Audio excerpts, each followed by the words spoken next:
So, another question that I get a lot is why did Jesus have to die? Why couldn't God just save us? Why did Jesus have to die for us? Well, in order to answer this, we have to understand how God has related to his people. So, the Bible is both the Old Testament and the New Testament. And the difference between the two is Jesus. So, Jesus is the New Testament, and the Old Testament has to do with covenants that God made with his people.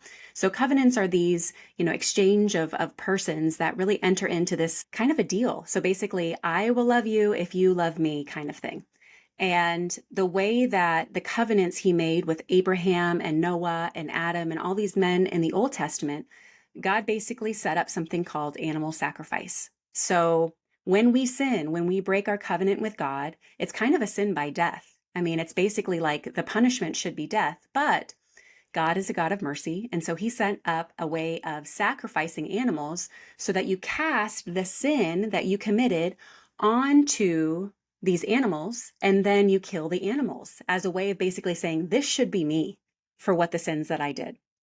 And so that's how it was done throughout all the Old Testament. Even Mary and Joseph go to the temple and sacrifice turtle doves because that's what happened at the temple, is that you would buy animals, cast your sin on them, and then kill them as a way of kind of honoring the covenant. So the next thing that we have to understand is something called Passover. That was done in the book of Exodus, which is the second book of the Old Testament. So it goes Genesis, then Exodus. So all of you are familiar with Moses and the Ten Commandments.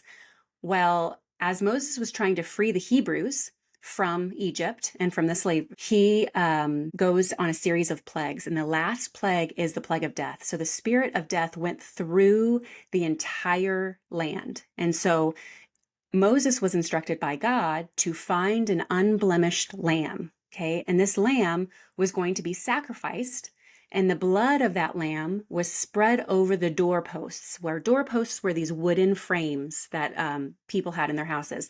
So you're going to spread the blood on the wooden doorpost, and the spirit of death would see that and pass over. Okay, so that became and still is a feast of our Jewish people, the Passover meal. Okay, and the Jewish people would then roast the lamb and then eat that as a way of remembering that God saves. Okay.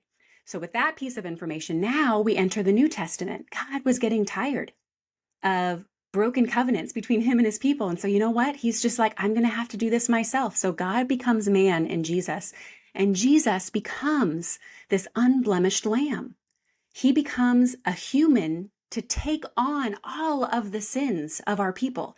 It's like the ultimate animal, the ultimate person, because God knows, Jesus knows that all of us deserve death because of our sinfulness. And all of us are born with this tendency towards sin. All of us are born with original sin that we inherit from Adam and Eve, except for Mary and except for Jesus. So Jesus comes into this world not only sinless, but free from original sin, and does not sin his entire life. So he becomes this unblemished lamb, a divine unblemished lamb that takes the sins of everyone. So we don't have to go to the temple anymore and each buy, a prescribed animal to take our sin. Jesus did that for us. Jesus took all of our sin. And when he died on the cross, his blood was spread over the doorpost of the cross. And his blood is what sanctifies us. His blood is what basically we should be up there, but he took our punishment. And that's called redemption. He paid the price for us. So that's why God had to die in Jesus. That's why Jesus had to die for us.